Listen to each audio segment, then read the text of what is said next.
The Gallipoli Campaign from 1915 to 1916, also known as the Battle of Gallipoli or the Dardanelles Campaign, was an unsuccessful attempt by the Allied powers to control the sea route from Europe to Russia during World War I. This bloody, year-long battle involved the British and French troops as well as the Australian and New Zealand Army Corps, the Anzacs.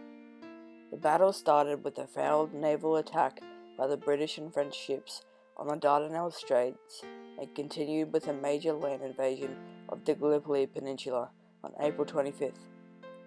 Britain desperately wanted to capture the Ottoman Empire capital and secure their trading route with Russia. With an established trading route, British forces would be able to supply Russia with ammunition, resources, and reinforcements.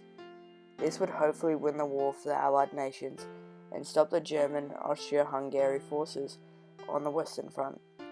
The conflict on the Galipoli Peninsula was part of an Allied plan for Australia and New Zealand troops to distract the Turkish army from the British troops landing further down the coast of the peninsula. The 60,000 Australian soldiers who fought against the Turkish army would have had mixed feelings and emotions when spending days at a time on the battlefield. Here is a diary entry from a soldier, Ellis Silas, on the 1st of May, just 6 days into the battle. We are relieved from the firing line. The battle is still raging, every nerve strained. Australians have done splendidly, holding very difficult position, have been much trouble with snipers. First wash for a week, go down to the waterhole, which is always covered by Turkish snipers. It was safer in the trenches than here. All around this spot are dead and wounded who have been hit when dodging around this corner. Men are continually caught by snipers. Many are commencing to suffer from dysentery. Though through the spirit of the men is splendid, always ready for a joke. From just this short entry, you can imagine being in war as a young man, a life-threatening experience where you have the honor to do your country proud, but also there being a chance to never return home to your loved ones. This, without a doubt, would have been very scary for boys and men sometimes as young as 13. Here is another entry from the same soldier 2 months into the fight. As I look into the distant future, when the sound of guns is but an echo of the past, in grand array I shall see the spirits of these my comrades marching past, who in greatness of their souls have handed to future generations a fuller, deeper meaning of the word patriotism. From this haunting text, it is understood that Ellis is fearful of the outcome of this relentless battle. He pays respect to the countless fallen Anzacs and claims that their heroic actions have given himself and future generations in a letter to his deeper parents, understanding Sydney Skinner, of true another brave devotion. Soldier wrote, "Along the shore were 15 battleships, laying grim and silent, waiting for the shore batteries to open fire.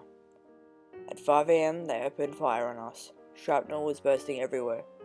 You could hear a deafening explosion and tons of earth and stones would shoot up into the air. This gives a deafening perspective of how the surroundings were and how traumatizing this ordeal would have been. The enemies, the Turks, would have had the same reality the entire fight, even though they came out on top and won the year-long war." Australia's first military defeat has been transformed through time and remembrance into iconic status. The battle is widely regarded as the foundation legend of Australian history and as a strong symbol of the birth of our great nation. The Anzacs that battled in Gallipoli echoes throughout time as an era that Australia, as a recently federated country, could showcase these morals to the rest of the world and meet it on an equal level. The Galipoli Campaign, a name of pain and death, became an order of the highest honour, glory and pride in Australia. Turks call the months of fighting on the peninsula the battles of Galipoli, and their victory against the foreign invaders is a source of national pride. Yet it also symbolizes the enormous loss of human life. Each year, the anniversary of their victory against British and French-led forces is commemorated in a ceremony that many view and feel more emotion than any celebration in Turkey because of the magnitude of the national loss it involves.